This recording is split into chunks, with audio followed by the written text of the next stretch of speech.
Alex, you there? Yes, and suffering from nipple blindness. And Stranger, are you there? And I am completely naked.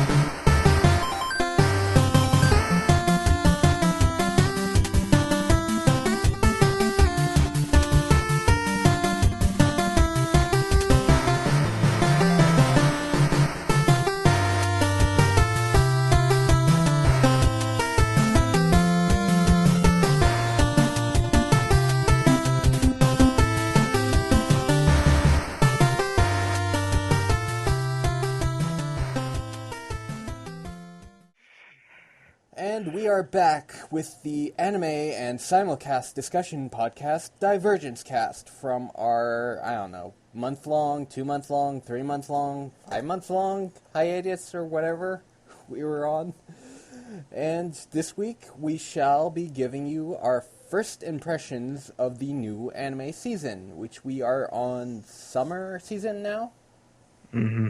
Yep. I mean, it's July, of course it's summer. Well, of course. I mean, it's blistering hot where I'm at. In fact, we're in a heat wave. But anyways, so yes, we will start off with the first episodes of all the new simulcasts, and we will be skipping any continuations this week, as we are slightly behind on some of them. And as always, you can skip between the simulcasts if you want to hear our impressions of different ones, as there are annotations in the podcast video. So yeah, let's get right into it with our first simulcast, Shimoneta, or as its full name is, Boring World Where the Concept of Dirty Jokes Doesn't Exist. So how about you, Alex? What were your opinions on the first episode? I loved it. Yeah. It's pretty much, especially with the main girl, it is pretty much if Sedokai Yakundomo had more of a plot and just... Well, I think I refer to it as Sedokai Yakun, the unholy love child of Sedokai Yakundomo and Fahrenheit 451. Just the absurdity of, like, that dystopian sort of world where pornography and anything basically dirty or anything is completely removed and burned, and people are just put into jail if they say anything that goes against the morality. Mm-hmm. And it's just so absurdly funny, and it's very, very dirty humored. Just the way it opened, you just see like SWAT team like rappelling down a building, pretty much looking for people who are looking at the it's pretty much a porn bust, and I was like, just the way just to open it like that, I was like, I thought this is amazing. Yeah. Yeah, and just how they handle it so much with, like, the main female character with their outfits, like, when they try to apprehend her, it's like, I am wearing nothing under this. If you want to expose everyone to my naked body, you will back off. If you don't want me to expose my naked body.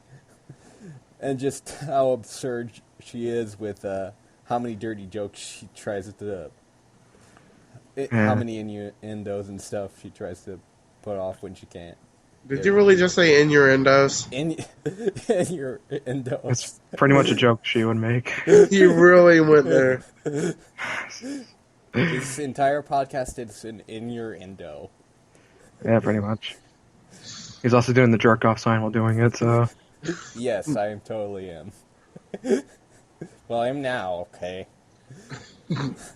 But, what did you think of the episode, Stranger? I'm gonna have to be the party pooper here and say it was kind of... Like, I feel like it has potential, but...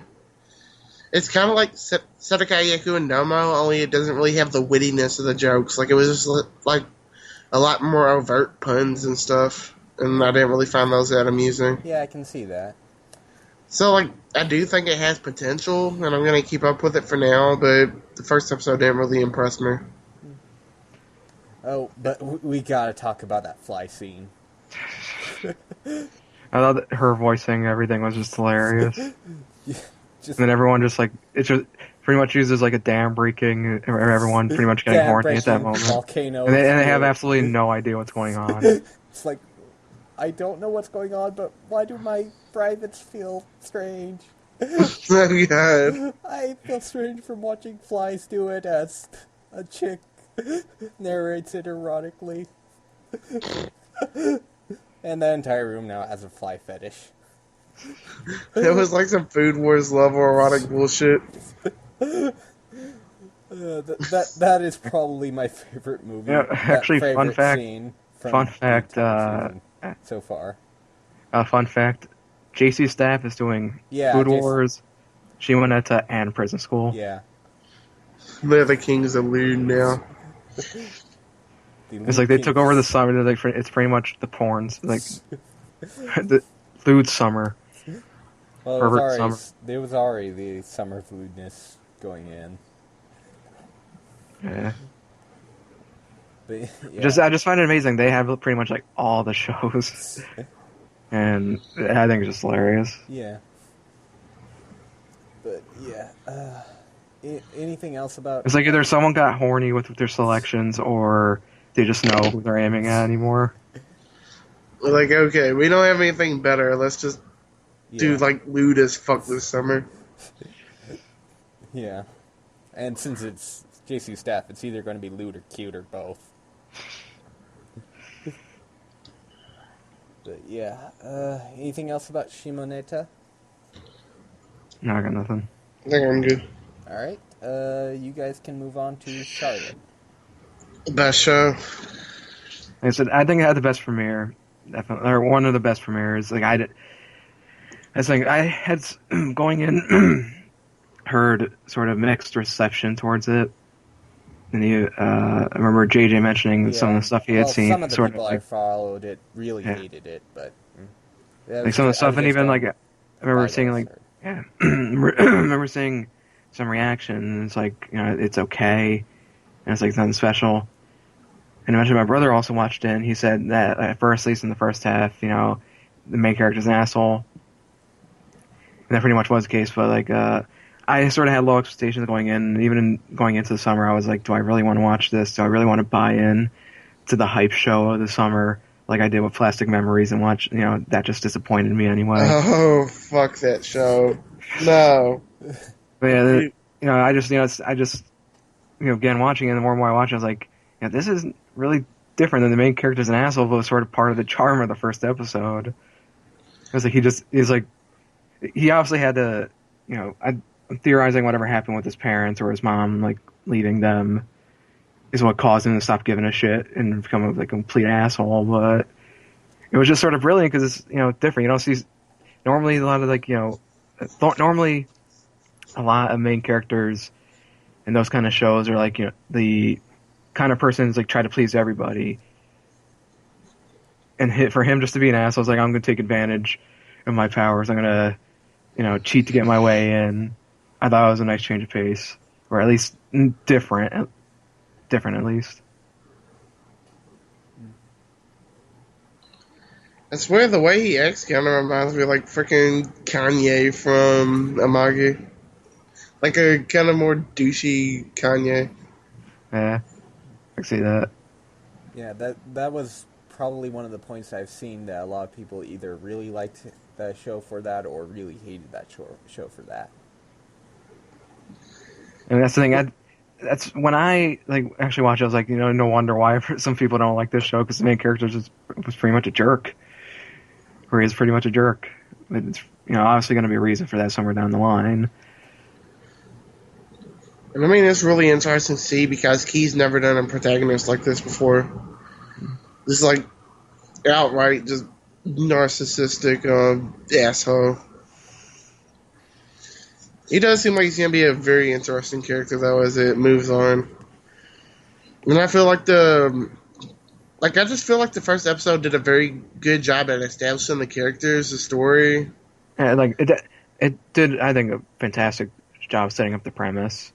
And Yeah, I gotta say, like when I watched it, I just paused it and it was just sort of had to laugh because it's pretty much what the plot is or what the premise is like, what if Chunibyo was real and all that. And I just sort of cracked up about that because the whole like thing, like people, the whole thing over there where like apparently like kids going into high school or like out of middle school pretend like they have like powers and all that. It's essentially just since it's like since you have these powers in your adolescence, it pretty much matches up with that whole thing. And I just paused and just cracked up at that, and then just kept on watching the episode afterwards. and by the way, it's freaking hilarious when he uses his powers and then just collapses like face first. Yeah, when they're going after the one, actually, that's if you don't mind me talking about the second episode really quick. They were going No, after, that's fair. yeah, when they were going after the one guy who with the photographic powers, I think it was, Yeah. or I can't remember who. Well, they're going after the one guy, and the main characters, uses powers, and you see just them running after the person, and he just collapsed on the ground face down. And the glasses guy is hilarious too, because he just has pretty much a power he can't even control. He's like dead up like that one dude from Angel Beats. Yeah. Christ? Or... No, it's the one that was like really muscular. Oh, yeah. Oh, yeah, he can't control his own strength, or... Can't remember.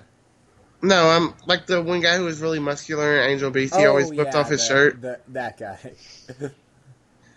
But yeah, he's very similar. And like, if we're talking about the second episode, shit just got like absolutely real in it. Like, just like the freaking intense moments, like him grabbing the arrow at the last second. Yeah.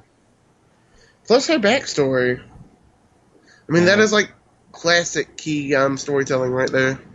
Like, it's just all lighthearted and stuff, and then all of a sudden you just get like slapped in the face by complete and utter depression. Yeah. It's also pretty much establishes the consequence of some of the powers that there's some that they can't really help at all. What's the main girl's name? Now. Yeah, pretty much her brother being the display of that. How he's pretty much the scientist that they went to. Just pretty much just trying to get a beat on his powers, and once they were done with him, they just like threw him away. Pretty much. Oh, I'm also gonna mention how I like how all the powers are imperfect. Yeah. Like they're not just something that just gives you like godly control over everything. Mm-hmm. They're very flawed. Like sitting there and making yourself invisible to one person, but you can still be seen by others and on the cameras and stuff. Mm-hmm. Stuff like that, or sitting there collapsing when you take over someone for 5 seconds. And then how the glasses guy. Oh my He god! can't really even control anything. It even says when he grabs the sandwich and when he's getting their lunch in the second episode, it's like I just left it to luck. That is probably one of the neater things that none of the powers are perfect so far, and it's like pretty much, and it even establishes once you get out of a certain time or like your adolescence, once you're like past that, you lose the powers. So I thought the whole like system that they're introducing, I think, is pretty neat. Can we just point out how after he used his power, like blood just kept squirting out of his head? Yeah, That was fucking brutal to watch. he's like the guy just like oh, I'm perfectly fine. Don't worry about me. It's just gushing out of him. He's just bleeding down his face. Shards of black. Yeah, glass in his hair, and yeah. Oh my goodness, that was rough to watch. He's just sitting there all cheerful and stuff. But yeah, just like overall, I think this might end up being the best simulcast I've ever watched. Like, I'm a key fanboy to begin with, and it just seems like it's just firing all cylinders so far. For me, like it's been good, but I can't make that claim just yet, especially with some of the stuff that's come this year. Yeah, it's like this is the best show. Like next semester, next season, we have One Punch Man. Mm-hmm. Like I said, it's definitely probably one of the better simulcasts so far. But that's only 2 episodes, not even 3 yet. And Well, I mean, like I it said, didn't, I'm didn't Plastic very. Memories, didn't it fall down at, like, episode 4 or 5?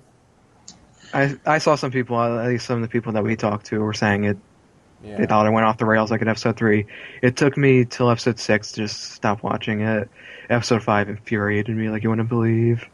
No, I think it dropped off sooner. Like that freaking episode where they're living together. Oh my god. Well, But yeah. But, like I was saying. or, Oh, go ahead. or anything else about Charlie was what I was going to ask. Well, I was going to continue. Actually, I was going to continue my point I was trying to make before that. Especially after a few of the shows this year, I'm hesitant on calling anything best of the season quite yet. At least after like the first couple weeks, because I thought when the Rolling Girls was airing during the winter, so many people thought that was like anime of the season, anime of the year. Yeah, and then it just fell off hard. Yeah, And then Saikano wound up my favorite of that season. If the second season is good, it's probably gonna be my favorite of the year, possibly. Plastic Memories. Plastic Memories, pretty much turned out garbage, or it just sort of fell off very quickly, and I just pretty much got tired of it. Something funny is, I'm not even sure if my brother watched the last episode. I think he just read the Anime News Network review of it. It's like, oh, that's good enough for me. But in a respect, I would say Show by Rock sort of wound up disappointing. In that, it was fun. It's just I think it completely deviated from what I expected it to be. Well, and I wasn't really expecting much from it. That's the thing. I sometimes just expect things out of shows, and it's sort of this. And it's really when you watch or like play anything, you sort of got to check your expectation at the door, or at least whatever promise you think it has, you got to sort of temper it because it could just wind up disappointing. But yeah, and that's all I got to say about it. Anything else about Charlotte? can we just admire like how freaking awesome the visuals and music are too? It's a pretty good looking show. Like, I mean, like, especially the opening and ending. I will say, I thought the CG when they went into like the club room looked. I'm not sure. Maybe I just don't watch enough CG stuff. To me, it looked a little weird. Like certain shows I watched, or sort of make it like seem more seamless. Or they're using like CG. Maybe it's because they're trying to show the whole room instead. But that's just me. Otherwise, I think the show looks fine. Yeah. Alright, okay, guess we'll move on from Charlotte to Gangsta. Word.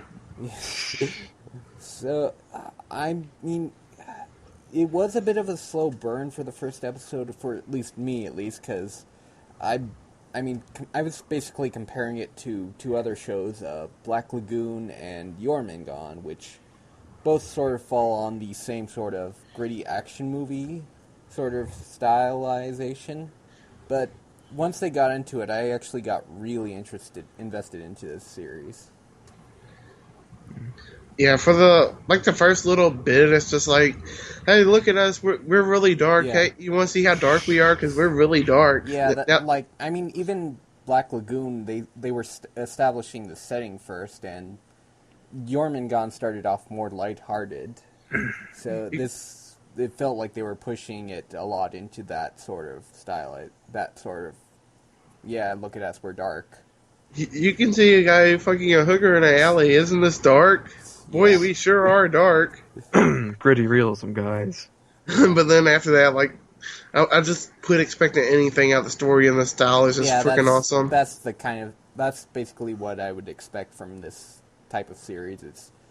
Even if it doesn't turn out particularly deep or in any departments, they'll still scratch that sort of gritty action movie itch I usually get from series like Black Lagoon and Jormungand. So, which I'm actually gonna wait before watching anymore, because I feel like it would be one of the things that's gonna be really good with a dub. Yeah, it does seem like a good one from that. I'm still gonna stick with it, but yeah. Actually, I think that and Prison School are getting the dubs first for summer. Yeah. But I really look forward to what Prison School's. We'll talk about that a little later, but I really don't care I actually have no idea where Gangsta's supposed to be set. Like, is it supposed to be Yeah, like an American city or like Italian or I something? don't. That's the thing is they haven't really established the setting that well. It's like this weird like place that Yeah, I just mean, set in the middle of nowhere, and actually reminds me of a book a yeah, series that I was reading. yeah. It's like sort of its own like little world. That's another complaint I sort of Yeah, had is it but didn't it's really like establish the setting that well in the first episode. I mean, yeah, in the second episode they were alluding to more interesting stuff, like with the dog tags. Like, mhm. they were starting to do some interesting stuff with that, but they didn't actually establish anything. At least not solid. So it's like they're putting it off until later before they start explaining things about it. Mm-hmm. But it's just to add some mystery to it. But it's like I said, I'm invested in it. If for no other reason, they'll scratch that gritty action movie series itch that I get. But I'm not expecting anything too deep from it. The one thing I will mention is I really like the background music. It just... Yeah, go ahead. I'm not sure if I've noticed even like I think in the first episode I noticed it more. I'm not sure if I noticed it in the second episode, but it's pretty good. I remember it being pretty good. Yeah, I think it has a really solid soundtrack to it so far. I mean, I can't think of what else had as good of a soundtrack yet, but I definitely noticed it a lot. Like it had a really smooth sort of feel to it.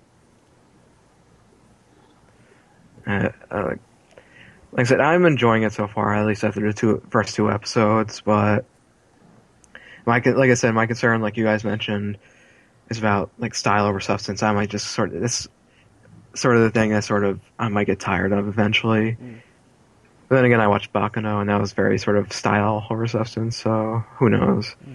Like I said, I do agree with Stranger. I think it's probably going to benefit from the dub, even though it's sort of like up in the air a little bit too, because no one really knows where the hell the show's set. So, as far as I know, I guess like my brother read the manga, or he, for a while, had kept up with it, and I remember him telling me it took place in America. But not sure if I actually believe that. Yeah, maybe that's part of like some translator group that were adapting or translating over here. Yeah, that's the thing. They haven't really established the setting that well yet. Am I the only one that thinks the name of the place is sort of weird, or Gastalum or something like that? It's like I couldn't. It's like everything's trying to be sort of real in terms of like that kind of stuff, or try to be a little more realistic. And then you have a name for a place called Urgastalum that sounds like something out of like a RPG based like anime. Yeah. But yeah. Other than that, I don't really have much of an issue with the show. I think it's pretty good so far. Yeah. All right. Anything else about Gangsta? Nope. No? Alright. We can move on to Gakkou Gurashi then. So, both of you really liked it, so you can go first. Okay, so, like, right, I was just sitting there, like, oh, the ending of this was like, holy shit, and then I'm just watching it for most of the thing, like, oh my god, this is so boring. I want them to just kill the dog already. And then... That's probably what's going to wind up happening. And then just, like, and if you have like any interest in watching the show, like do not listen to me after this point. Just go ahead and watch it till the end. Yeah, that was sort of the disadvantage of watching after you told me to, because I had seen you and Radow talking about the ending. So the entire first episode, I was just sort of waiting and saying, okay, what happens, and just and it's not even. I would say like I've seen worse shows, like worse moe focused shows. Or like it's more like obnoxious and all that, but it got to a point where I was like, "Well, come on." Yeah, like I don't think it's that that something's gonna happen at the ending, so much as you don't know what's gonna happen, and that reveal is just like freaking brilliant. Yeah, because like I think Charlie mentioned it. It's like you could tell they're foreshadowing something, especially when they're on the roof, like tending to the gardens. Because you had the shovel girl, like looking off in the distance. She's like looks pretty much like bummed out. She looks sort of depressed about something. There's a grave in the garden. Yeah, that's what I caused. I was like wondering, is like, It's like, now, is that for like a fellow student, or is that supposed to be like for something else? And especially at the end, like, just for them to like, I was expecting like the way it was set up, I was expecting something to happen, but it did it so like seamlessly. And that's what I liked about it. It's like she's going back to the class, and then you see what it really looks like. Yeah, like And you pretty much made to wonder, like, what happened to her? Is she like mind broken? And that's how she's like seeing, or she's like crazy. That's how bad, or like, yeah. That's what I read. Yeah, oh, you go ahead. that is how that character archetype would handle something just like so devastating. Like she's just a super happy-go-lucky, and then all her friends die.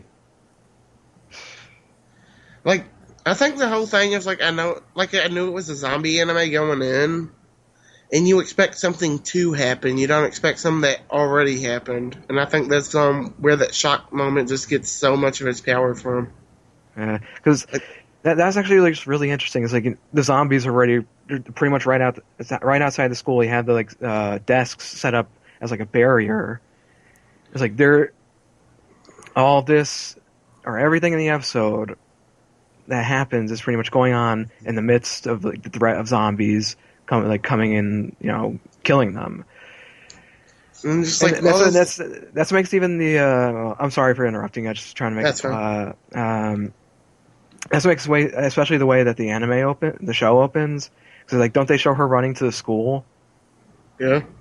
And it's like, if you take that in the context of the end of the episode, she's running amongst the zombies, like probably like subconsciously avoiding them somehow, because that's how she gets there.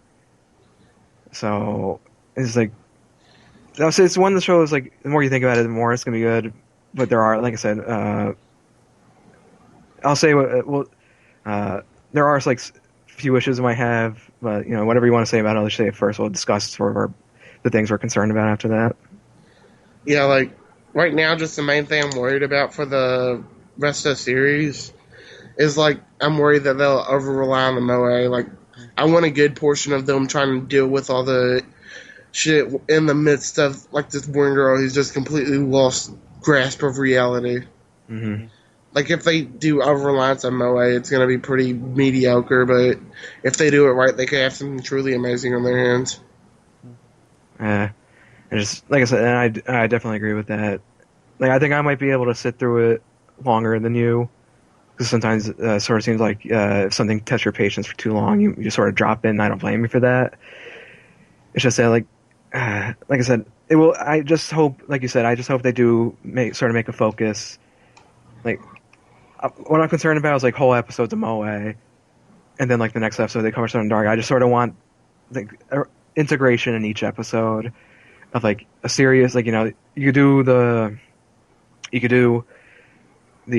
cutesy part, but I sort of really hope to see like a balance between the more like sinister aspects of the show, and to pretty much explore like what exactly happened to cause it. How did the main character pretty much just like completely lose her mind, and just like I just hope we get like I just hope it turns. Like I said, I agree with you. It just has enormous potential, pretty much. I was just bored at the beginning, and by the time I got to the last part, it's just I had already lost so much patience with it that I just didn't care anymore. And plus, the whole contrast of cute and dark really does nothing for me. So I wasn't really surprised when I didn't really get much from it. Yeah, we've already established you with a filthy casual this season. Nonsense, you're all the casuals. Yeah, because only casuals watch. Whatever. Yeah. I don't know where that joke. I don't know where that joke was going. So. What's in my pants? We didn't know where it was going. That's pretty much the entirety of the show. Yeah, but yeah, it's just not my show. But I will say that for that, when it started out, I'm like, this is supposed to get dark. I was just like completely shocked. Like when I started watching it, like this is supposed to turn into something like dark as all hell or unexpected. I mean, I imagine it's going to be like, if they pull it off well, it'll probably be another Madoka Magica, where if you put somebody into it with no actual knowledge of what's going on, if it sort of ends up like that, it might be another Madoka Magica. Mm-hmm. But, yeah, it's probably a show that would suffer from spoilers. It depends on how they handle it, of course. Yeah. Like you said, if it just ends up being sort of half moe and then some episodes dark, and if it just falls on its face, it'll just sort of be forgotten, I'd say. But if they do pull it off, it probably will be another Madoka Magica type series. Mm-hmm. Well, I mean, like, I don't really think you go that far, just because, like, the main allure of Madoka was the fact that it's taken the magical girl genre and just completely and beautifully twisting it around into this Faustian bargain. And I think that's what gave Madoka so much power to so many people. And, like, this ain't really a deconstruction so much as it's just, like, a dark twist on a moe show. Yeah.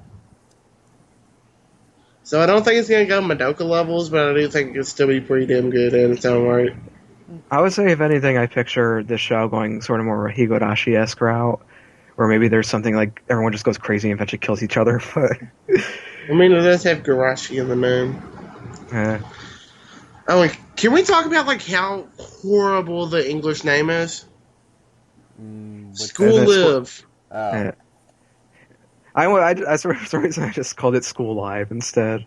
And I was, like, just sort of confused about the name. Like, why that? It sounds like an idol anime.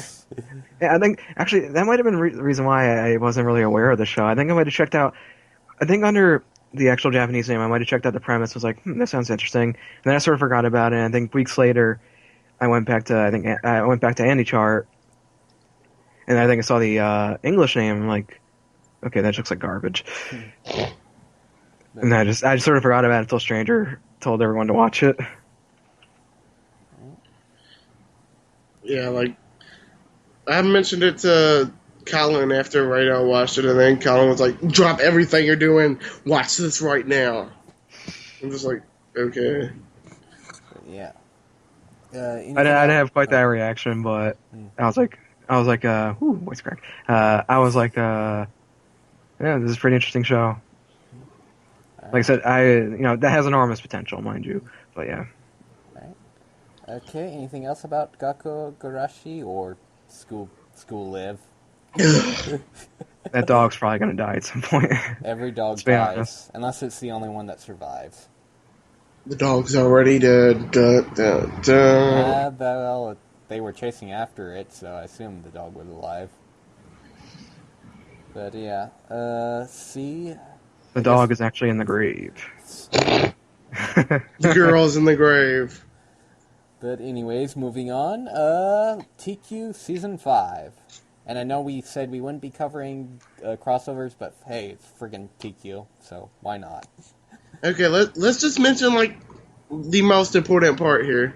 They're going to Cambodia, and the next episode is called The Killing Fields with Senpai. Yes. They went there. So I remember Colin brought that up, and he was like, can you? He was like in like disbelief. It's like, seriously, the next episode is called The Killing Fields of Senpai. They are making a genocide joke. It's like sorry. Like, I shouldn't even be surprised because it's Teekyu. Like, it's natural for them to go for a genocide joke. They went everywhere else. Like, okay, what were you gonna say? Any outsider who's like aware of like history stuff or what like certain films are about would probably be offended by some of the title names in Teekyu. But it's like one of those shows you watch. It's like, go ahead. They could go ahead and make the joke. This is such a zany show in the first place. No one would ever take it seriously to begin with. That's hilarious. The Killing Field of Senpai. And I really like the new opening, especially the full version of it. That's already online. I was a little disappointed that there wasn't more of the like more. I don't know what to call it, part of the song. The kunka kunka. Like, because it's more so just sort of the Yeah. sort of more popish sound. I wish they had that part at the end of this, or near the, closer to the end of the song where the singer just screams, "Oh, holy pants!" Is that what she was screaming? Because I think it was I like, didn't "Whoa, catch that. holy pants," or something like that. But something along that lines. In English. Because I just love that part of the song. It's Hanakana singing the main song, right? Yeah. I think so, yes. All right, just trying to remember, right? Then again, like, there hasn't. Go ahead. Then again, there hasn't been like a bad opening for the show. Yeah. Like, even in the last one, like, I freaking love the ending where she's spinning around her arm like a clock. Yeah. She's just got like the most smug expression on her face. It's freaking amazing. Yeah. Yeah. Anything else about TQ? I'm waiting Go for ahead. Schindler. I'm waiting for an episode called Schindler's List with Senpai. Yeah, oh my goodness, I would see that too. I think they would legitimately get in trouble for that, possibly. I think TQ will still be going probably years from now because, come on, it probably costs the same amount to make one season of this than it does to. It costs less than one season of this than it does to make an episode of any other series. No, because you have to keep replacing the writers if they stroke out. Yeah, you want I'm something funny? fairly certain TQ, they're no, I still bet stroking. I bet you TQ probably costs about as much as to make as World Trigger did. But that's not saying much. Yep, exactly. I imagine Ninja Slayer costs more Which, than World speaking of Trigger. which, to deviate just for a moment, World Trigger is getting a dub. It's getting a dub, for fuck's sake. I hope the dub is exactly as expensive as the rest of the show. Next thing you know, it'll be on Toonami. Yay. Yep, probably. Like I said, that's just sort of the sad thing. I've seen a lot of people say that the manga is excellent, just that the anime was pretty crappy. Or it's pretty crappy, and it's still going. I didn't know it was like multi-core. Yeah. That they were going for that. I mean, it's obviously cheap enough that they could go for long, but, moving on. Yeah. Trigger. I guess. Wait. What? Like, even that makes more sense than the fact that Denpa Kyoshi's getting a dub. Why not take the most shitty, garbage-ass show and give it a dub? And it's still going on. Oh my god. I don't even know. That's been the butt of my jokes for, like, shitty anime for, like, the past 3 months. Like anytime anything gets brought up about something bad, well, what about Denpa Kyoshi? I knew my phone would return with a vengeance. Sorry about that. Alright. So what are we talking about? I guess we'll talk about Gate next. And I love Steins Gate. Not that gate, a different gate. No, damn. A gate to a magical world popping up in real world Japan. And basically getting massacred by Japan's defense force because, hey, they have machine guns. Oh, so it's like that one Full Metal Alchemist movie. Not exactly, no. I think I like how you wanted to agree, but then you're just like, no, that's absolutely not true. But yeah, it's I think I sort of thought it was kind of like a Outbreak Company if it was in an alternate universe where instead of both sides, first instead of Japan discovering the magical place, it's the magical place opening a gate into Japan, and instead of setting things diplomatically, it's basically they start attacking each other, and it's interesting because, hey, there's the otaku second lieutenant guy. It's like 31-year-old, no less. 31-year-old guy talking about random anime and getting excited about going to a doujinshi con, only to be missing out, and pretty much being bummed out, but for missing out of it on it because what happened. A promotion, and basically being sent out into combat. And the funniest thing about all of that is he just wants to read. He's like, I don't want to be here and all that. I just want to. It's like this one. This in the second episode, he's like, "This wouldn't have happened if I, had just gone to the event." Yeah. And then there's the whole part, like in the second episode, where he and the other guy are basically talking about their favorite anime over the comms, and then the other guy's like, "I can sing the opening to that," and he's just singing the opening over the Humvee comms. I mean, I can see it the series sort of falling apart. Like if they don't do it, if they don't keep up the quality so far. And plus, it's an A1 Pictures series, so there is their own inconsistency in quality. Like sometimes they'll have a good series, sometimes they won't.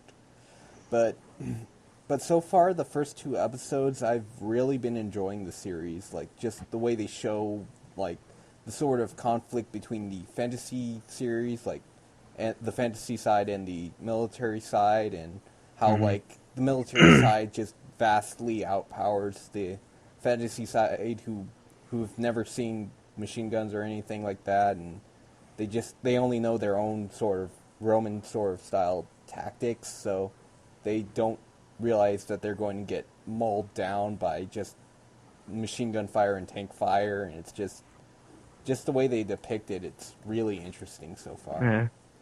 Yeah. Actually, especially after the second episode, it's probably one of my favorites of this summer so far. Which that's done because I'm not sure if I ever really read the description for it, so I didn't really know what to expect going in, and just like something so like, it's not the first anime to depict people going into like a fantasy world somehow. Like I mentioned, but the Outbreak Company, But the way it chooses to go about it, especially you have different protagonists than what you usually would have. Sometimes it's like either 20s area or late teens. Yeah. Where this guy is 31 years old and he's pretty much a 31-year-old otaku, and it's pretty much covering actual like military stuff. And it's like, I mean, my brother was talking about it, it's like sort of refreshing to see like an anime cover just sort of like military, like actual military stuff, instead of like some fantasized military kind of thing. Like here, you just have people pretty much defending. They come in, defend their hill. You see the separate kingdoms and their leaders get demolished in the second episode. Yeah, and it just like felt so like it feels so refreshing. Yeah. It's like sort of a nice different take on what's sort of like a typical formula. Yeah, they've seen. Like I said, it's personally one of my favorite. Yeah, it's one of my top 3 favorites so far as well. And I will say, I'm not sure how you feel about it, but to me, the openings and closings sort of contrast a lot with the content of the show so far. The ending is just a J-pop song sung as the guys riding in a Humvee, and pretty much like down the street. They're riding, and then they're going to the gate. I think at the end, in the reveals. Yeah, and then the colors, it's sort of pinkish and then greenish and stuff. But yeah, it's kind of contrasty. And then maybe the openings and closings are supposed to depict that it's like this is still close to its otaku roots. Yeah, I imagine it's something like that, but yeah. But yeah, I mean, I still feel like it could potentially drop the ball later, but so far it's from the first 2 episodes. I think it's been doing really, really well. Yeah, like I said, I really liked the second episode when I was watching it. It's like. I was just like, man, this is just so enjoyable so far. And I really had no idea about the show before people started mentioning it. Yeah. So like I said, I was trying to limbo I was going to watch this season, so... And you did a terrible job of that. And pretty much did a terrible job. In Summer 6, I'm actually pretty thankful for that, because I otherwise wouldn't have watched Gate. And it's been, like, so far, just tremendous, in my opinion. Yeah. Like I said, I don't have the beef with A1 Pictures that you do. I actually think anything I've watched from A1 I've generally enjoyed. Yeah, I've sort of in between. Like some shows I find terrible, some shows I actually enjoy, but some shows just sort of fall short for me. So I'm sort of iffy on them. But if they pull off a couple more shows, I think I'll go out of the iffy state with them. But yeah, I mean, A1 did 7 Deadly Sins, right? Yeah, they did Seven Deadly Sins, but they also did Sword Art Online, and everyone hates that. Hiatus or whatever that one was. I know for Stranger, A couple of A1 also did Suritama, so. But yeah, I mean, they also had some good ones like Fractal, Seven Deadly Sins, a couple of others. Of course, on the bad side, they also on the disappointing side, they also had Blue Exorcist, which started out good, but just sort of didn't end that well. Yeah. But yeah, I was reading the manga for that for a while, and I just had to stop because one, it's a monthly, and two, I started finding it not terribly interesting. yeah, So yeah. yeah. But anyways, anything else about Gate? Not that I can think of. All right, I guess. It's actually I was gonna actually make sort of a. It's like so many times you see like sort of humorous stuff say, "What if anime invaded real life?" And essentially the show is, "What if real life invaded anime?" Yeah. But anyways, I guess moving on, we'll go on to working season 3. When I was watching the first episode, I was just sort of like really happy it was back. Yeah, I mean, It was it's like pretty much saying hello to an old friend. Yeah, I mean, before that I was catching up on Wagnaria. I mean, wasn't able to catch up on season 2 because turns out I had the Blu-rays instead of the DVDs. But yeah. But anyways, I was catching up on that, and then on the day after it came out, I finally watched the first episode of season 3, and I just enjoy this series is just so happiness-inducing. It's just so fun and funny and just enjoyable. Yeah. Like, let's see, first episode, it's like, Yamada's back, and No one gives a shit. no one gives a shit.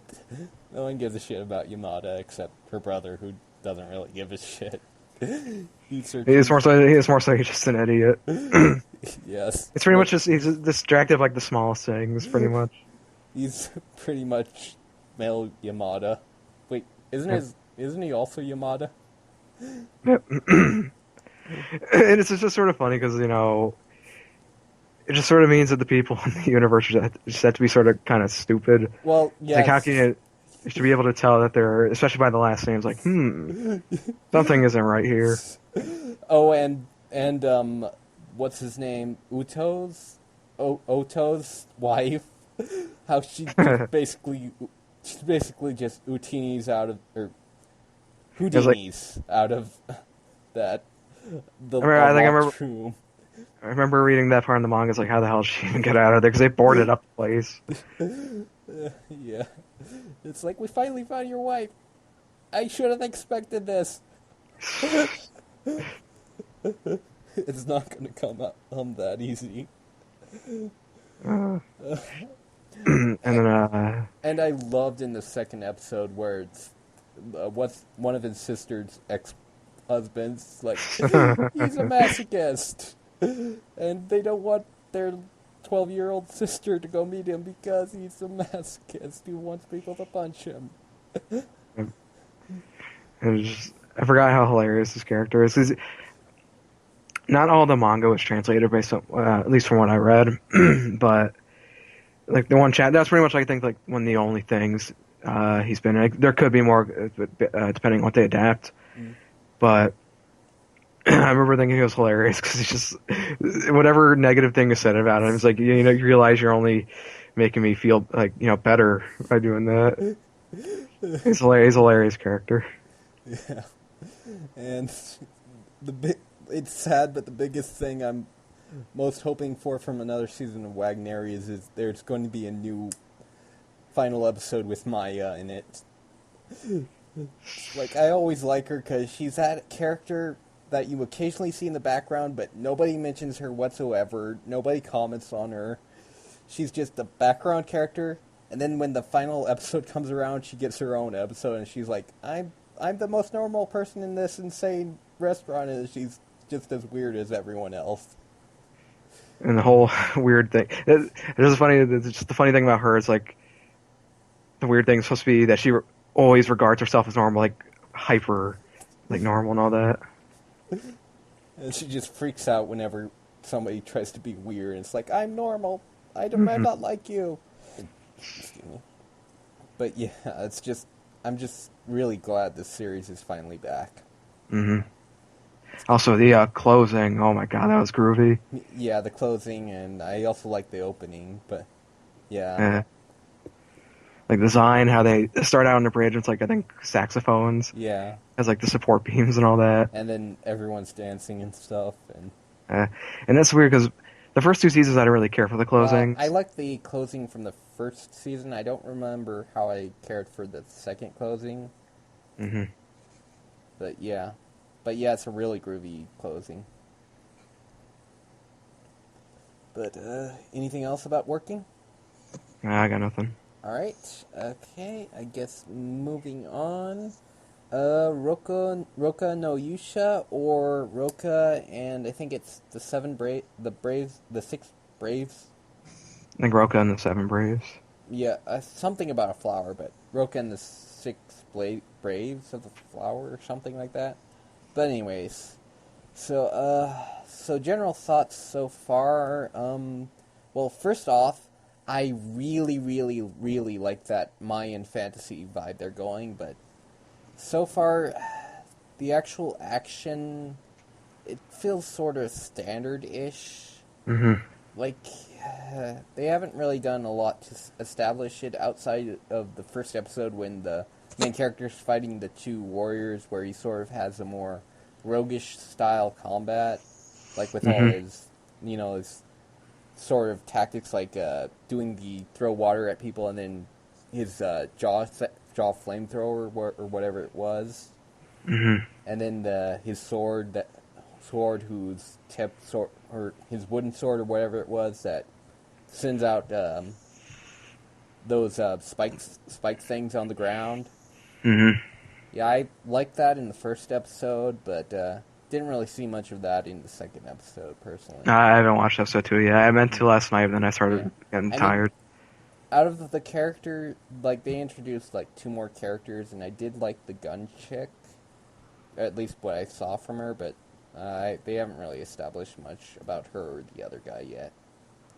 Like, I'm pretty much with you. I really like the setting. Yeah. But I think especially the main character, he has a potential to sort of get annoying eventually. He's like, I'm going to be like, I can't remember what he said. No, he's like, I'm the strongest man, or strongest person out there, and he keeps saying it. Mm-hmm. I mean, like I said before to you guys earlier, I'm really not a fan of the main female character. She just sort of feels waifu-ish, like that's the entire purpose of her being there for the show. I mean, they might be able to develop her better later, but just so far, she's just kind of Yeah. Like, it's sort of, for me, really sort of a middle ground show. It wasn't like it wasn't bad at all, but it wasn't like super great either, especially compared to some of the other stuff from this season. Especially compared to some of the stuff you've watched, which we will get to later. But yeah. Anything else about it? Nah, I got nothing. Well, I guess, before I continue, it's the second episode, the horses, they cut some budget there. It's always the horses. Yep. I forget, I can't remember what it was. I can't remember. If you're talking about, what was it? The Lord Marksman? No, there was another show that I watched that it looked, it was either Vanadis or it might have even been one of the episodes of Arslan. Well, the horses looked very bad. Well, Arslan, the armies look bad, so. There was something that I watched that it's like literally they put the characters on horses, just bounce the model up and down instead. But yeah. Other than that, I don't really have anything to say about it. I haven't watched the second episode, so I can't really talk about cheap animated horses. Alright. Okay, then, moving on. You guys can talk about prison school. So, what did you think, Stranger? Okay, I'm not gonna lie. The entire reason I watched it was because of the dude with the tiny face. Andre! My current avatar. It just mystified me. He's like this giant-ass dude with the most microscopic face. It's even more prices that there will be like certain parts of the show where his face just gets smaller and smaller. And doesn't that one teacher chick's boobs adjust size over the course of the show or something? It's not, she's not a teacher. She's actually Oh. part of the underground student councils. Pretty much the people that punish the boys for being, daring, trying like, because you probably saw that they're actively trying to keep the girls from communicating with boys. Yeah. And I think it's more so just a perspective thing, depending on because that's the thing. So even in the manga, sometimes her boobs appear like normal, or for their size, at least in a normal shot. And, like, they don't look as big as sometimes as they're made out to be in the show. And then there's certain chapters where there'll be like one of the boys on the ground, they're looking at it from that perspective. That's why they look so huge. It's not that like inflate or anything or like magically inflate, but it's pretty much sort of an exaggerated like perspective kind of thing. But And with when, like- boobs. Like, And like, as for the concept of the show, like, I feel they were like, we have this loose idea of like this ecchi where these boys are in a prison inside a school, and now let's just throw random shit at the wall to get them there. and I'm like, this entire premise is just weird as hell, and it's just freaking awesome in like the weirdest ways. That's just thing I remember when that's pretty much exactly the sentiment when I was reading it. It's like sort of weird at first, and then the more you read it, the more you like it. It's just like, because here's the thing, it has such a like great sense of humor, like, especially in some of the later parts that are to come. There's almost like this, I'm trying to think, there's like this dramaticness brought to some of the stuff they'll say. Like you saw the one example. She says one of the things that interested you in the show, the boobs are just fake asses part. Oh yeah. Oh my god, that was amazing. There's sometimes it's like they'll have these moments when they're talking about certain things and they get so like dramatic about it, and it's part of the humor of the series, especially Gakuto, the long-haired one. He's like him and his like fascination with the like romance of the Three Kingdoms and all that sort of contributes to some of the stuff that'll be said. It's almost like an extremely ecchi Cromartie High School. Yeah, like here's like I said, it will differentiate itself the more it goes on, because it's not really that random. There is like a sort of there so far after like 180 some odd chapters, there's only been like 2 overall arcs. The one that they're currently in for I guess the 12 episodes they're gonna be doing this for, and the one that they're the current one they're in is different. So there is like a sort of an overarching narrative there, or pretty much a narrative that's all like tied together, and it goes on for a while, especially in the manga.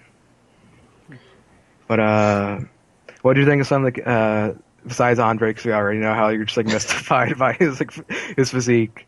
What do you think of some of the other characters?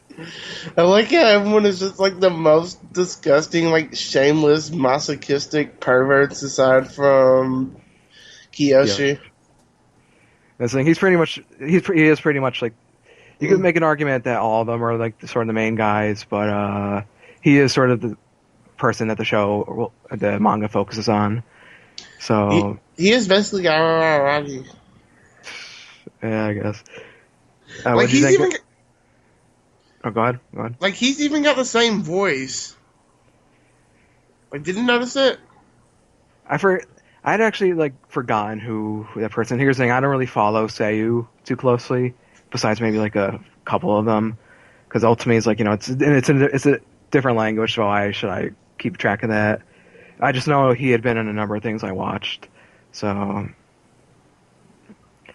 but what do you think of the girls? I didn't like the big boob one. Mako. I guess so. It's the 3 girls in the underground student council are Mako, the big boob glasses one, Mari, she's the underground student council president, and Hana, which amazingly is voiced by Hanakana, and I thought she did a fantastic job in the role based on the first Yeah, episode. I liked her. Because they're saying, I remember watching a trailer. There was character trailers released not that like a couple of days before the anime premiered, And I watched her to see how she sounded, and I just wasn't sure she was right for the role. And then once I actually watched the show, and it matches up with when it's actually happening, her going from cutesy to like serious was just priceless. Or her like going from like angry. Yeah, like she is surprisingly versatile for a seiyuu. Yeah. I mean, Like- she voices Billy Goat-san from Teekyu. Oh my god. What I was gonna say, so some of the humor. What do you think of the whole like Clover, the four-leaf clover part where it's like we're joined together, or like we're four like different like parts of a four-leaf clover. Like I wasn't even thinking about the joke so much as I was like pointing out that it reminded me of 999 when they said that. But like the humor is just like so offbeat and freaking awesome. Like I said, like I said, it is legitimately one of the funniest things I've probably read, and like I said, I think like you should be able to whoever watches it and whoever really like is going to stick with it is probably going to really like it. So I will say as a manga like here, I will point out that having read the manga, like it's not so much that I thought the first episode's pace was fine, but there was certain parts where it feels like they were rushing in to just introduce everyone that's like important to the series. But that's pretty much like my only issue with the show. Otherwise, I was like so happy when I watched it on Friday. So we get to delve further into the mysteries of Andre's face. Yep. So that's the thing. You'll see more. Just there's never a reason given as to why his face looks so proportioned so weird. It's just pretty much Andre. And also his ears. Like, what the fuck is... I've never understood what the hell is up with his ears. They were just flopping him around. He's just got Buddha ears. And it's just pretty much at the point where... it's pretty much at the point where... No one, you don't really question it. You just read it. And just have fun with whatever the hell's going on. And like I said, I'm hoping it gets a second season, because I want you to see some of the shit that happens. Well, I'm looking forward to it. The current arc has like had so much questionable stuff. There was so much objectionable stuff, and oh man, it's amazing. You did remind me of one thing. The censoring in this is absolutely horrendous. Like just those big ass light beams over like shots that are completely uncensored in like most of their anime. That's unfortunate, but like that's the thing. I think I remember reading that it was airing in late time, so I had some hope it wouldn't be as censored as it was. But that probably is the more like downing thing about the show is how much it was censored. But it's not the first anime to be censored. I could deal with it. Well, I mean, it doesn't even feel like they're censoring it for the sake of censoring. It feels like they're censoring it for the sake of like throwing these big bright white lines over everything they possibly can justify to make you buy the Blu-rays. And even more ridiculous was I was actually talking to my brother about it. It's like in certain scenes they try to chalk it up to like the glare of the sun, the fog, and a bath, and then you have just some scenes like just a white bar, just a white like sort of blurry bar, just coming out of the corner for absolutely no reason. Yeah, that is my one big complaint about the series so far, is just how horrible that censoring is. Like, I could understand if they at least did it creatively, I wouldn't mind it as much, but that's just horribly unsightly just seeing these big white bars just flash across your screen. Yeah. And like I said, that was actually probably one of the general complaints I saw about it. That it was just censored up the ass, and Censored while up that the is... ass. Yeah, like that's probably one of the people who liked it as probably the most consistent criticism that I saw. That was just way too censored for its own, pretty much way too censored. And that is the thing. It probably is like, okay, go buy the Blu-rays. You want to see all this? I tell you, there are a couple parts that are going to be just badly, like it's going to be bad. But it's okay. Andre's face can pull through it all. Yeah, pretty much. Anything else about Prison School? I know you loved it, JJ. I got about halfway through it, I suppose. I You think you should didn't. give it. I think you should give it another shot, man. Just watch the Eh, full episode. maybe after the season ends or something, but I just don't really feel like it. You didn't even get to that point where the character voiced by Hanakana was sitting there pissing in the woods. Um, That point's pretty much the end. So yeah. But yeah, the one final question, Alex. Are you ready for it? mm. Are you a boob man or an ass man? Are you a dandy or are you some just some casual? Where's the? Why not both? Insert Acceptable. insert meme here. Yeah, pretty much. I was gonna say in Spanish, but I was like, yeah, I'll just say why not both. Well, whatever. Alright. I guess moving on then, we will talk about Overlord. Okay. However, We're done talking about Overlord. however the series turns out, even if it turns out like some terrible SAO type series, I will watch it anyway, if for no other reason than I can watch the fact that the main character is freaking Skeletor. It's like, at this point, I don't care if this is good or bad, and even if it's good, sure, but I get to laugh at the one chick trying to dump the guy's literal bones. It's like, he's freaking Skeletor, he does not have a dick. Why are you lusting after him? Well, I mean, yes, they explained it at the beginning that but yeah, it's just, I just find it kind of hilarious. But so far, I mean, as far as like getting stuck in the game type sort of series is, it didn't really show much at the beginning outside of just establishing it, but I did sort of like a couple of things about it already, like how the first instinct the dude has about getting stuck in the game is try to contact the GM to see what the hell is going on. It's kind of it felt kind of different than the usual, or what they usually do, that sitting, but it was interesting to see how he like reacted to everything. Like, he was the guildmaster, and he in his the game he was a part of for so long was finally starting to end, and he had established this really cool guild of people and stuff, and it's just coming to an end. So he's just taking one last walk through everything. It's like, oh yeah, we made this really powerful scepter, and our entire group of crafters spent so long on it. It's nothing. So I like that. I liked how they established that part. It's just they didn't really do much outside of establishing that part. At least that's how I felt. Did you watch it, Alex? No. Oh, okay. But yeah. I think after I saw some of the screenshots that you posted, I was like, should I check this out?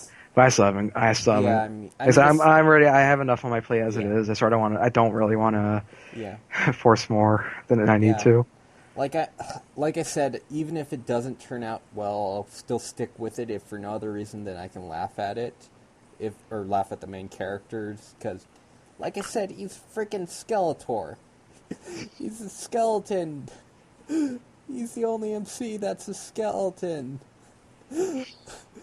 But yeah, I mean, outside of establishing like the whole setting and stuff, they haven't really done much in the first couple of episodes outside of just bringing you in a couple of characters at the start and stuff like that. And of course, there's a boob grab at the start.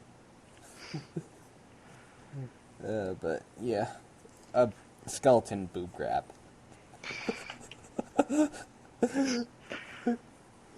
But yeah, outside of that, can't really think of anything else to say about Overlord.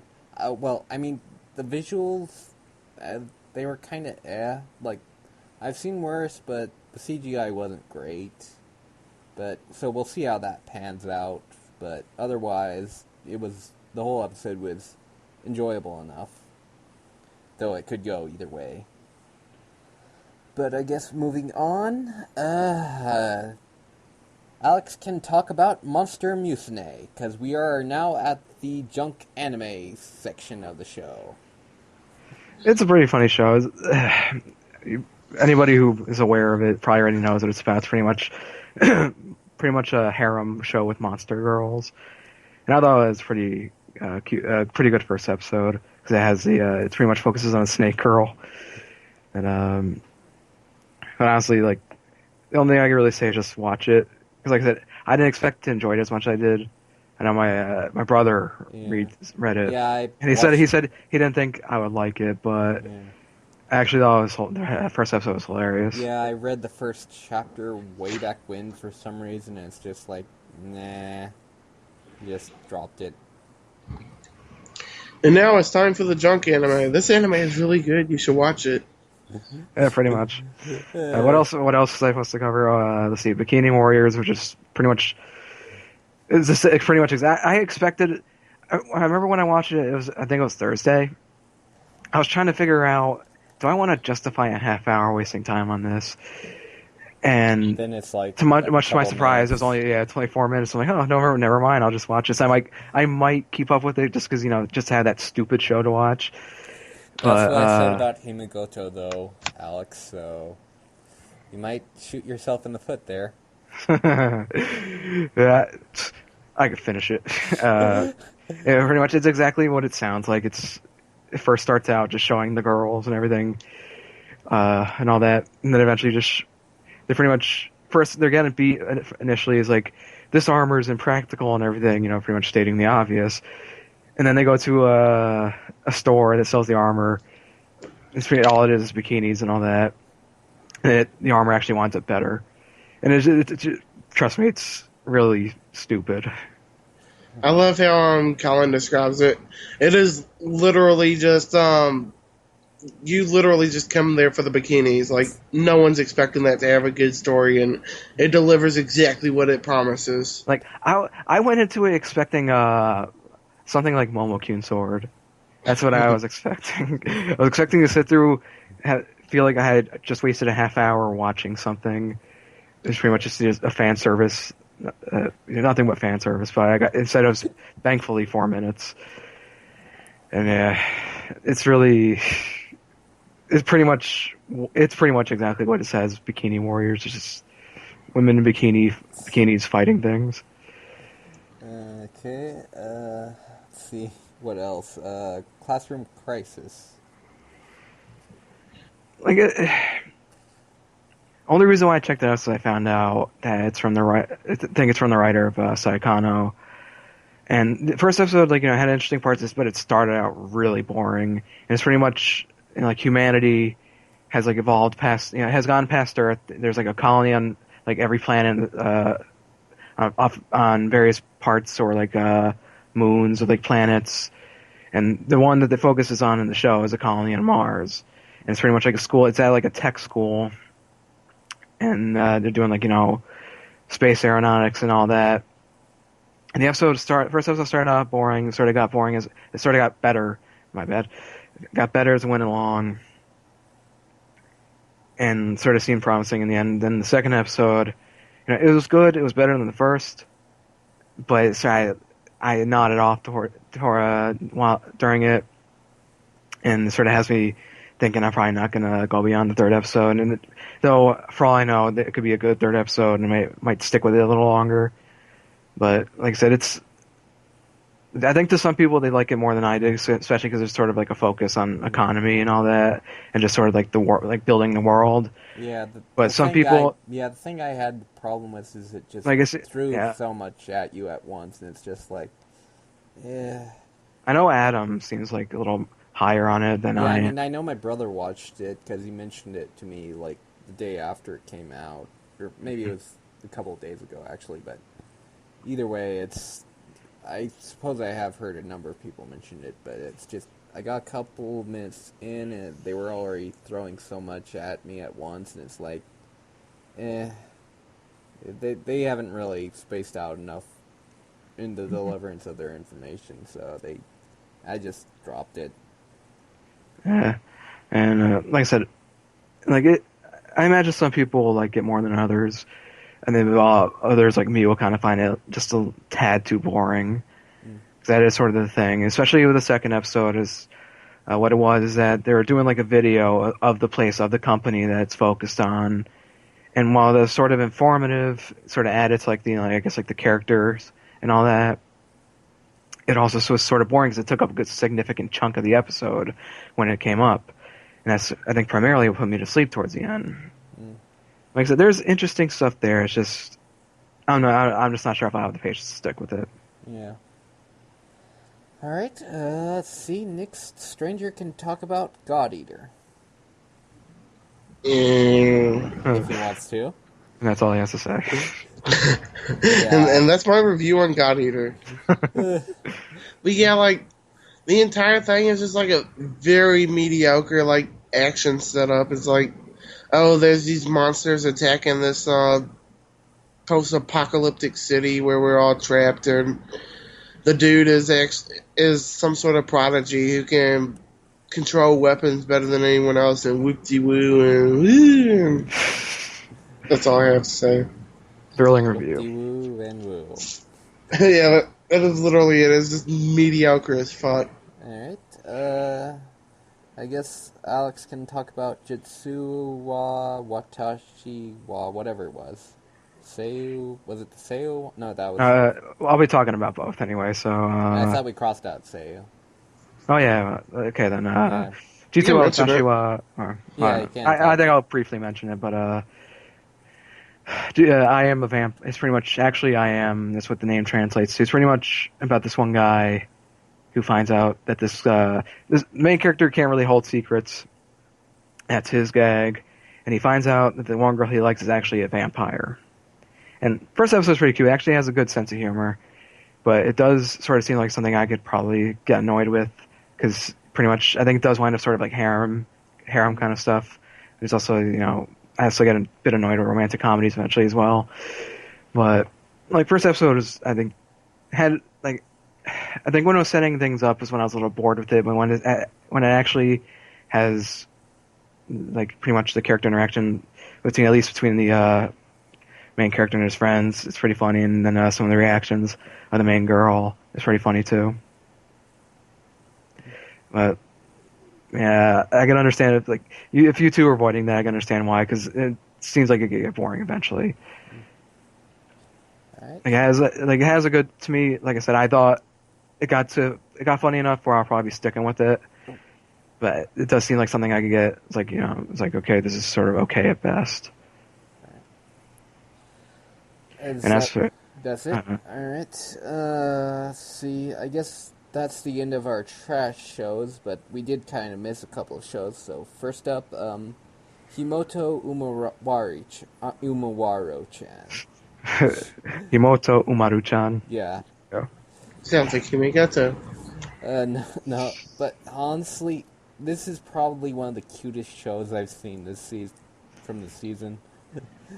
I especially love that opening where she's just in her chibi form and she's just going crazy and she's like shaking the maracas. Yes, and then all of her clones are just cheering her on. It's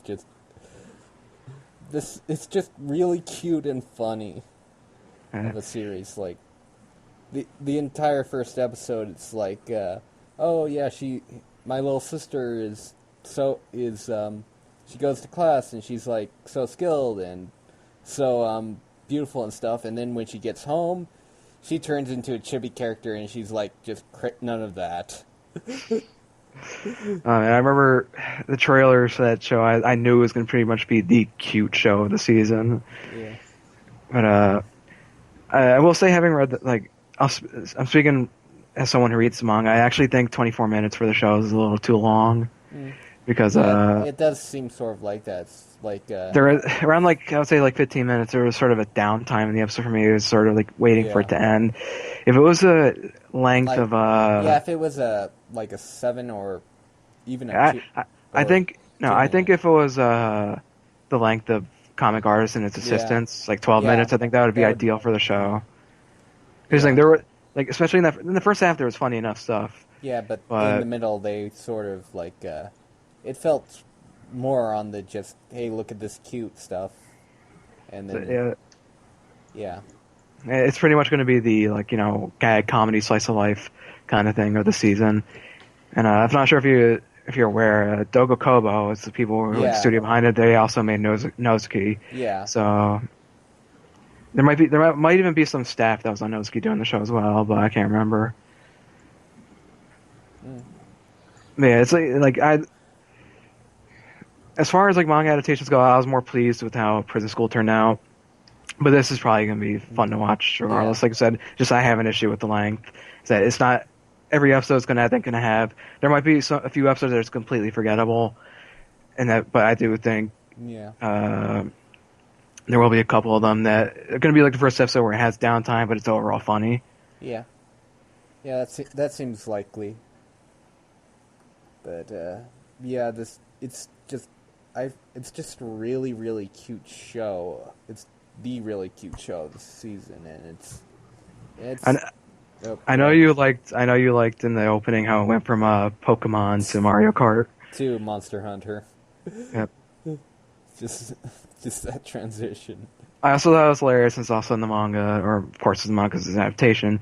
The "you did" instead of "you are dead" is just like good. Motherfucker. Yeah, that was halfway through the first episode. But that's all I can think about Himouto Umaru-chan. So, okay, I guess moving on, Wakako Zake. Or Zake? I think it's Wakako Zake or something like that. Or Wakako, I can't remember the name, but all you really need to know about the show is just pretty much a working, like 20-something working lady just eating food and like enjoying it. There's nothing... There's like so little to the show, but somehow it's still like humorously enjoyable. I watched it and it's like, what did I just watch? And that's like, it doesn't even take it's like no reason to like drop it. It's like, it doesn't even take it's like pretty much, it's same length as Teekyu. Not nearly as like zany as Teekyu, but it's just like this, sort of slice of life humorish kind of thing. I'm not sure if you watched the second episode yet. I thought it was hilarious. She has one reaction that's hilarious because she has like deep fried chicken, and her face is just. I'm not sure what it is about her face, but just her eyes just seem so apart and stuff, and it's just I don't know. She kind of reminds me of a cat or something. Just her expression all the time. Mm-hmm. But yeah, I can't really think about what else to say about it because there really wasn't much else to say about it. The show is pretty much its description. It's like this lady eating stuff and reacting to it. Yeah. It's pretty much like right after work. And let's see, the last show I have on our schedule is Ushio and Tora, which is actually an adaptation of a manga which was which had an OVA adaptation in the 90s. So it sort of has that. So the series itself sort of does have sort of a 90s feel to it. The one weird thing about it is just the dude's face is he just has this huge chin, this chiseled chin. And it's like you could cut out something with that chin. And it's just like. He's supposed to be a high schooler, but he sounds so tough and stuff, and it's not like JoJo sort of absurd, but it's just really weird. And then, I think, what you described it, Stranger, is it kind of is Calvin and Hobbes anime, only if Hobbes always tried to eat Calvin. Only in the shonen format, and Calvin has a huge-ass spear that can kill Hobbes. The comic strip term really weird. Yeah, I mean, it's not particularly special, but it's enjoyable enough that I might keep it. but I can't really think about much else to say about it. But is there anything else we wish to talk about? Nah, I got nothing. Alright. Well, I guess that wraps it up for this show for the week. And hopefully we will actually get more shows on time this time, though I guarantee nothing. And as always, you can follow us on Twitter. All of our Twitter handles will be under the show description, and you can also follow us on my anime list, as our usernames are all the same as our Twitter names. Me and Stranger are on Ask.fm, though I hardly ever check it nowadays. Same. Yeah. Please, if you enjoyed the video, give it a like and subscribe. Share it with anyone you know, anyone you hate, anyone you love, anyone you're sort of in between, anyone you think is stupid, but you're going to Use it as a torture method. Because baka. But yeah. But until next time, bye. Later.